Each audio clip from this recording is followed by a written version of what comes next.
Bonjour, dans cette vidéo, nous allons voir comment trouver des vidéos sur Microsoft Stream qui ont été enregistrées pendant des réunions et comment faire le réglage des permissions de ces réunions-là.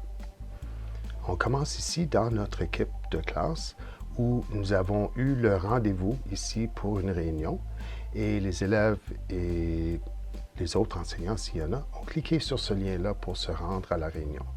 J'ai démarré l'enregistrement au début de la réunion et j'ai cliqué pour terminer l'enregistrement à la fin de la réunion avant de quitter. Quelque temps après, j'ai reçu un courriel automatique disant que mon enregistrement de la réunion est prêt et je peux aller le voir dans Stream. Allons maintenant à Microsoft Stream pour voir où se situe cette vidéo. Je pourrais cliquer sur le lien, mais je vais vous montrer comment le trouver par vous-même. Alors, vous avez 4 onglets en haut ici, l'accueil, on est là, découvrir mon contenu créé, ça c'est pour ajouter des vidéos directement ici, et puis bon, la fenêtre de recherche. La réunion que je viens d'avoir avec mes élèves sera à 2 endroits en réalité. Premièrement, il sera dans réunion, parce que toutes les réunions auxquelles j'assiste, même si je ne suis pas l'organisateur, vont être dans mon contenu réunion ici. Et toutes les réunions que moi j'enregistre seront dans Réunion et seront également dans mes vidéos. Et voici mes vidéos qui contiennent toutes les réunions que j'ai enregistrées, peu importe si c'était une réunion de classe ou d'autres types de réunions 1 à 1 ou en petits groupes. Et finalement, on va regarder les réglages maintenant. Vous voyez cette icône ici là, qui est jaune. Ça dit « Visible pour » bon, private, c'est parce que c'est mal traduit, mais c'est seulement l'auditoire restreint qui peut voir cette vidéo-là. Normalement, dans une réunion de Teams pour la classe, les personnes qui vont être capables de visionner cette vidéo-là sont l'organisateur de la réunion, s'il y a d'autres profs dans la classe ou des aides d'enseignants, etc., qui sont membres du Teams de classe, eux autres peuvent les voir et tous les élèves de la classe peuvent le voir, même s'ils n'étaient pas à la réunion. Mais je veux aller regarder les réglages de plus près pour vous.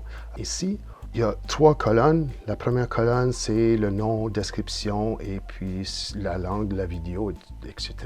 La deuxième colonne, c'est ce qui nous intéresse, ce sont les autorisations. Et puis la troisième colonne, c'est est-ce que les gens peuvent inscrire des commentaires à la vidéo et puis l'aimer. Et est-ce qu'on veut générer automatiquement une transcription. Ça, on va en parler dans une autre vidéo. Mais ce qui nous intéresse cette fois-ci sont les autorisations. Donc, c'était une réunion de classe et automatiquement, moi, comme organisateur, je suis le propriétaire de cet enregistrement de la réunion et les élèves de la classe qui étaient invités à la réunion peuvent afficher, c'est-à-dire lire la vidéo, le regarder, mais ils ne peuvent pas le télécharger, ils ne peuvent pas le modifier. Je peux changer ces autorisations dans différentes circonstances. On va juste regarder quelques différents scénarios. Premièrement, si c'est quelque chose que je veux partager avec une autre de mes classes. Disons au secondaire, j'ai 2 cours de français 3U. Je pourrais, dans mes groupes ici, chercher mon autre classe de français 3U et je pourrais ajouter cette classe-là aux personnes qui peuvent afficher ou lire cette vidéo. Je peux aussi avoir un collègue qui enseigne le même cours ou la même année que moi et peut-être que ce collègue-là serait intéressé à montrer cette vidéo à sa classe ou l'ajouter à sa chaîne. On va parler des chaînes dans une autre vidéo. Donc, je peux ajouter une personne et le collègue, je pourrais cocher la case propriétaire ici parce qu'il devrait être capable de soit télécharger la vidéo ou de le partager dans un de ses réseaux à lui. La dernière chose que je veux regarder avec vous autres, c'est en haut ici.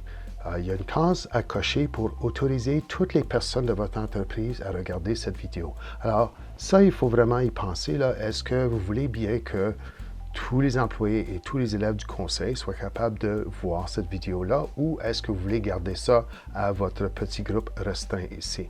Donc, c'est votre décision, mais vraiment y penser avant. Si jamais aussi vous arrivez dans cette section ici pour les permissions d'une vidéo et vous voyez que la case est déjà cochée et ce n'était pas votre intention, vous pouvez enlever le crochet. Et là, si j'enlève, il va dire « Est-ce que vous voulez supprimer l'accès à cette vidéo pour l'entreprise ?» Je dis oui pour confirmer que j'ai enlevé le crochet. Quand vous avez fini toutes ces permissions-là, vous allez cliquer sur « Appliquer » et je vais juste vous montrer une autre chose. Donc ici où la réunion est affichée, je vois que ça a été publié telle date par telle personne et que l'auditoire ici est limité. Les gens peuvent ajouter un petit j'aime ici, ou ils peuvent le partager ici avec des collègues. Par contre, si je vais dans la page d'accueil de découverte de vidéos ici, je peux voir que en cliquant ces vidéos ici, disons le premier en haut, cette vidéo a une icône vert et non pas jaune. Et ça dit à côté Société. Ça veut dire qu'ils ont coché la case où la case était déjà cochée pour partager avec toute l'entreprise. Et donc, tous les élèves et tous les employés du conseil peuvent voir cette vidéo-là dans Stream.